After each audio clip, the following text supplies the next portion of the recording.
कहानी की शुरुआत में हम एक गरीब घर की लड़की एमी को देखते हैं जो अपनी माँ से ब्यूटी कॉन्टेस्ट में जाने के लिए पैसे मांगती है, लेकिन उसकी माँ उसको पैसा देने से मना कर देती है। अब एमी पैसों के लिए अपने पड़ोसियों के साथ जुआ खेलने लगती है, लेकिन उसके पास फिर से पैसे कम पड़ जाते हैं। तभी एमी पैसों के लिए अपने कपड़े उतारने लगती है और उनसे कहती है कि अगर तुम मुझे और पैसे देते हो तो मैं अपने सारे कपड़े भी उतार दूंगी। लेकिन उन लड़कों के पास और पैसे नहीं थे, इसलिए एमी अपने जीते हुए पैसों को लेकर वहाँ से चली जाती है और ब्यूटी कॉन्टेस्ट में भाग ले लेती है। फिर एमी जब वहाँ पर चल रही होती है तभी उसका सैंडल टूट जाता है और वो नीचे गिर जाती है। तब सभी लोग उस पर हंसने लगते हैं और इस वजह से एमी काफी दुखी हो जाती है। वो वॉशरूम में जाकर बहुत रोती है, पर तभी वहाँ पर एमी के पास दिमित्री नाम का एक आदमी आता है और वो एमी को शांत करके उससे दोस्ती कर लेता है। फिर वो उसे डिनर पर ले जाता है। तभी वहाँ पर मिस मारियाना आती है और एमी उसको देखकर कहती है कि मुझे भी तुम्हारे जैसा ही बनना है और बहुत सारे पैसे कमाने हैं। इस पर मारियाना बताती है कि मैंने मिस ब्यूटी बनने के लिए कई लोगों के साथ रात गुजारी है। फिर मारियाना एमी को एक कार्ड देते हुए कहती है कि अगर तुम्हें भी पैसे कमाने हैं तो मुझसे कांटेक्ट कर लेना, जो कहकर वो वहाँ से चली जाती है। जिसके बाद दिमित्री कहता है कि अगर तुम्हें सच में बहुत सारे पैसे कमाने हैं तो मेरे साथ चलना होगा।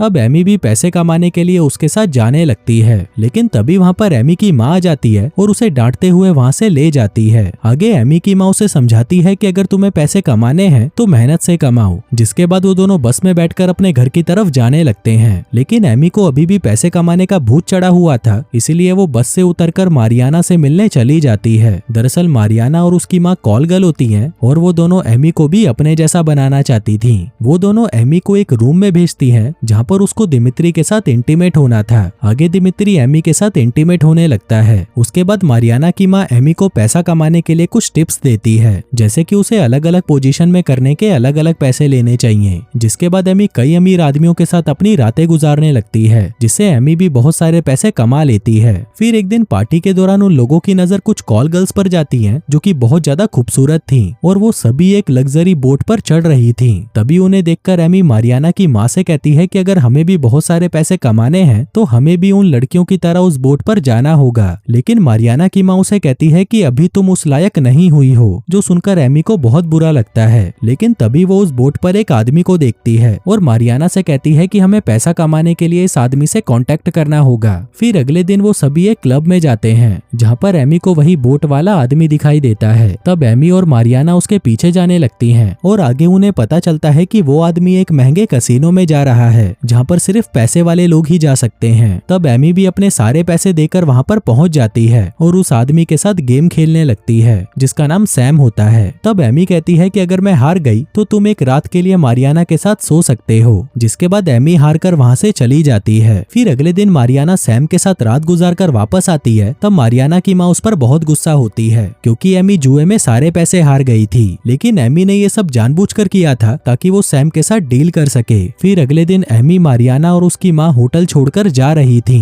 तभी होटल का मैनेजर आकर एमी से कहता है कि सैम आपसे मिलना चाहते हैं। तब वो तीनों सैम से मिलने चली जाती हैं और मारियाना की माँ सैम से बात करने लगती है, लेकिन सैम उससे बात नहीं करता। तभी एमी सैम से पूछती है कि मारियाना के साथ तुम्हारी रात कैसी गुजरी, जिस पर सैम कहता है कि मारियाना के साथ उसे बहुत मजा आया और साथ ही वो कहता है कि मैं अमीर लोगों के लिए लड़कियां ढूंढता हूँ, अगर तुम इसमें मेरी मदद करोगी तो तुम्हें बहुत सारे पैसे मिलेंगे। जो कहकर वो वहाँ से चला जाता है। फिर अगले दिन एमी, मारियाना और उसकी माँ लड़कियों का इंतजाम करने में लग जाती हैं, लेकिन वो सारी लड़कियां ऐसी थी जिसे देखकर सभी ठंडे पड़ सकते थे, इसीलिए एमी उन लड़कियों को रिजेक्ट कर देती है। तभी मारियाना बताती है कि मैगजीन के फ्रंट पेज के लिए उसका सिलेक्शन हो गया है। जिसके बाद एमी और मारियाना फोटो खिंचवाने के लिए जाते हैं। यहाँ पर एमी को एक किताब मिलती है जिसमें सभी मॉडल्स और टीवी एक्ट्रेस के नंबर थे। तब एमी उन सभी को इंटरव्यू के लिए कॉल कर देती है और अगले दिन एमी उन सभी का इंटरव्यू लेने लगती है और उन सभी को सिखाने लगती है कि कैसे मर्दों को आकर्षित करना है। अब ये सब चल ही रहा था कि तभी वहाँ पर एमी की माँ आ जाती है और उसमें से कुछ लड़कियां वहाँ से जाने लगती हैं। तभी एमी अपनी माँ को देखती है, लेकिन एमी की माँ को सब कुछ पता चल चुका था। एमी बाहर आकर अपनी माँ को समझाने की कोशिश करती है, लेकिन एमी की माँ उसकी बातें नहीं सुनती, जिससे एमी गुस्सा होकर कहती है कि आप भी तो कई बार अपने बॉस के साथ सो चुके हो। तब ये सुनकर एमी की माँ और भी ज्यादा गुस्सा हो जाती है और एमी के दिए हुए पैसे उसके मुंह पर फेंककर वहाँ से चली जाती है। जिसके बाद एमी बहुत दुखी हो जाती है। तब मारियाना एमी को चुप कराती है और उसे थोड़ी हिम्मत देती है। फिर अगले दिन हम देखते हैं कि एमी ने सैम के मुताबिक खूबसूरत लड़कियों का इंतजाम कर लिया था, जिनमें कमीला नाम की एक वेट्रेस भी थी जो अपने बॉयफ्रेंड को पैसे देने के लिए लिए एमी के साथ आई थी। जिसके बाद सभी लड़कियां फ्रांस पहुंच जाती हैं, जहां सैम उन्हें कुछ रूल बताता है कि यहाँ पर स्मोकिंग करना मना है और कोई भी लड़की खुद से गेस्ट को अप्रोच नहीं करेगी। इसके बाद सभी लड़कियां तैयार होकर पार्टी में जाती हैं, जहाँ पर वो सभी सैनेटिनो और उसके 2 भाइयों से मिलते हैं। तभी सैनेटिनो को वहाँ पर कमीला पसंद आ जाती है, इसलिए सैनेटिनो कमीला को अपने रूम में ले जाता है और उसके साथ इंटीमेट होने लगता है। फिर अगले दिन एमी और सैम आपस में बातें कर रहे होते हैं, जिन्हें देखकर मारियाना की माँ मारियाना से कहती है कि हमें सैनेटिनो को फंसाना होगा ताकि हम एमी को छोड़कर ज्यादा पैसा कमा सकें। जिसके बाद वो दोनों सैनेटिनो से मिलने उसके पास जाती हैं, लेकिन सैनेटिनो उन दोनों को वहाँ से जाने के लिए कहता है, जो सुनकर वो दोनों वहाँ से चली जाती हैं। फिर अगले दिन सैम एमी को मारियाना और उसकी माँ की हरकतों के बारे में बता देता है कि उन्होंने नियम के खिलाफ जाकर सैनेटिनो से बात करने की कोशिश की। फिर अगली सुबह सभी लड़कियां अपने कमरे में होती हैं, तभी वहाँ पर मारियाना आती है और उसकी हालत बहुत ज्यादा खराब थी क्योंकि इंटीमेट के दौरान उसको टॉर्चर किया गया था। आगे सैनेटिनो एमी को अपने पास बुलाता है और उसे कहता है कि मैं तुम्हारे काम से बहुत खुश हूँ, इसलिए तुम मेरी पार्टी के लिए 50 और लड़कियों का इंतजाम करो। लेकिन वो मारियाना और उसकी माँ को साथ लाने से मना कर देता है। इसके बाद एमी मारियाना और उसकी माँ के साथ मिलकर लड़कियों का इंतजाम करने में लग जाती है, लेकिन वो सैनेटिनो वाली बात उन दोनों को नहीं बताती। आगे वो तीनों एक पेंटिंग शो में जाते हैं, जहाँ पर एमी बार्टेक नाम के एक लड़के से मिलती है जो कि पेंटिंग बनाकर गरीब लोगों की मदद करता था। इसलिए एमी उसकी पेंटिंग को ज्यादा पैसों में खरीद लेती है, जिससे उन दोनों के बीच में अच्छी दोस्ती हो जाती है। फिर एमी बार्टेक के घर पर जाती है, जहाँ पर उसे पता चलता है कि उसकी फैमिली घोड़ों का बिजनेस करती है। तब बार्टेक एमी को अपनी माँ से मिलाता है और वो एमी को डिनर के लिए इनवाइट करती है। आगे डिनर के दौरान बार्टेक के पिता उसे अपने बिजनेस के बारे में बताते हैं। इसी दौरान एमी के पास बार बार मैसेज आ रहा था, जिसको देखकर बार्टेक के पिता को उस पर शक होने लगता है, पर तभी एमी वहाँ से चली जाती है। फिर अगले दिन हम देखते हैं कि एमी और मारियाना की माँ के बीच में लड़ाई हो जाती है। तब गुस्से में एमी उसे बता देती है कि सैनेटिनो ने तुम्हें और तुम्हारी बेटी को उसकी पार्टी में लाने से मना कर दिया है, जिसे सुनकर वो एमी और कमीला को अपने घर से निकाल देती है। इसके बाद वो तीनों बार्टेक के घर चले जाते हैं। फिर अगले दिन एमी और कमीला मिलकर 50 लड़कियों का इंतजाम कर लेते हैं और एमी उन लड़कियों को लेकर दुबई पहुंच जाती है, जहां पर सैम उनमें से कुछ लड़कियों को अपने साथ मिस्टर एक्स के पास लेके जाता है। तभी मिस्टर एक्स कहता है कि जो भी उसे हंसाएगा उसे $50,000 मिलेंगे। जिसके बाद सारी लड़कियां उसे हंसाने की कोशिश करती हैं। इसी दौरान लड़कियों के बीच में लड़ाई शुरू हो जाती है, जिसमें एक लड़की का विग निकल जाता है। अब ये देखकर मिस्टर एक्स बहुत खुश होता है और उस लड़की को पैसे दे देता है। फिर रात को एमी और वो सभी लड़कियां एक पार्टी में जाती हैं, जहां पर सैनेटिनो और उसके भाई भी होते हैं। फिर पार्टी खत्म होने के बाद जब सभी लड़कियां अपने रूम में जाती हैं, तब उन्हें पता चलता है कि उनका सारा सामान और पैसे चोरी हो चुके हैं, जो देखकर एमी काफी परेशान हो जाती है। साथ ही उस होटल में पुलिस की रेड पड़ जाती है। तब सैम उन लड़कियों को किसी तरह से बाहर निकाल देता है। फिर अगले दिन बोट में शेखों की पार्टी चल रही थी, जहाँ पर सैनेटिनो का भाई एमी के साथ जबरदस्ती करने लगता है, जिसे देखकर सैम भी गुस्सा हो जाता है। तभी वहाँ पर सैनेटिनो आकर अपने भाई को रोक लेता है। आगे सैम एमी को अपने रूम में लेके जाता है और जो कुछ भी हुआ उसके लिए माफी मांगता है। तभी एमी सैम के साथ वहीं पर इंटीमेट हो जाती है। आगे पार्टी खत्म होने के बाद सारी लड़कियां वापस जाने लगती हैं। तभी बार्टेक वहां पर आकर एमी को अपने साथ एक बीच पर लेके जाता है और उसे शादी के लिए प्रपोज करता है, जिसके बाद वो दोनों वहीं पर इंटीमेट होने लगते हैं। फिर कुछ साल बाद एमी एक बच्चे को जन्म देती है और यहाँ पर हमें पता चलता है कि उसने बार्टेक से शादी कर ली थी। आगे वो टीवी पर कमीला की मौत के बारे में सुनती है। फिर एक दिन सैम घोड़ों का व्यापारी बनकर एमी के घर पर आता है। तब एमी सैम से पूछती है कि तुम यहाँ पर क्या करने आए हो। सैम बताता है कि दुबई के प्रिंस एक पार्टी ऑर्गेनाइज कर रहे हैं और वह दोबारा तुमसे काम करवाना चाहते हैं। एमी कहती है कि मेरी एक फैमिली है और मैं उस दलदल में दोबारा नहीं जाऊंगी, जो सुनकर सैम वहाँ से चला जाता है। फिर एक दिन मारियाना और उसकी माँ एमी से मिलने आती है और उसको उनके साथ पार्टी में चलने के लिए कहती है, पर एमी उनको भी मना कर देती है। फिर एमी जब अपने घर पर आती है तो टीवी पर उसका और दिमित्री का वीडियो चल रहा था और यहाँ पर बार्टेक के पिता को भी सब कुछ पता चल चुका था, इसलिए वो एमी को अपने घर से निकाल देता है। अब इससे परेशान होकर एमी मारियाना और उसकी माँ के पास जाती है, जिसके बाद वो उन दोनों के साथ लड़कियों को लेकर दुबई चली जाती है। यहाँ पर अब बहीर राजा बन चुका था और वह एमी को उसके दिए हुए चोट के निशान दिखाता है। तभी एमी जल्दी से मारियाना और उसकी माँ के पास जाकर उनको वहाँ से निकलने के लिए कहती है, लेकिन मारियाना की माँ कहती है कि हमें पता है कि सैनेटिनो मर चुका है और अब बहीर ही यहाँ का राजा है और उसी के कहने पर तो हम तुम्हें यहाँ पर लेकर आए हैं। जो सुनकर एमी वहाँ से भाग जाती है और भागते भागते एक रेगिस्तान में पहुँच जाती है, लेकिन बहीर उसे पकड़ लेता है और वापस लाकर उसके साथ जबरदस्ती करने लगता है, जिसकी वजह से उसकी हालत खराब हो जाती है।